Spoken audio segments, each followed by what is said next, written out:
రాజస్థాన్ భాగోర్ ప్రాంతము, మధ్యప్రదేశ్ అడంఘర్ ప్రాంతము, ఈ రెండు ప్రాంతాలలో తొలిసారిగా ఏం జరిగింది, పశు పోషణ జరిగింది. ఎలాంటి పశువులను పోషించడం జరిగింది అంటే ఆవును పోషించడము, గొర్రెను పోషించడము, మేకలను పోషించడం. ఆవులను, గొర్రెలను, మేకలను తొలిసారిగా మానవుడు పోషించుకోవడం జరిగింది. ఏ ప్రాంతాలు? రాజస్థాన్లోని భాగోర్, మధ్యప్రదేశ్లోని అడంఘర్ ప్రాంతాలు.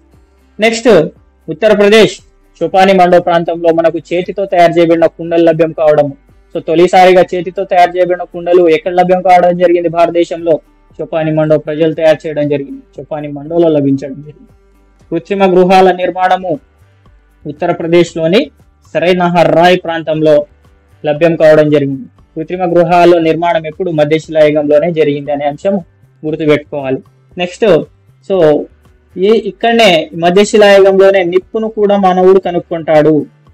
సో నిప్పును కూడా మానవుడు మధ్యశిలాయుగంలోనే కనుగొనడం జరిగింది.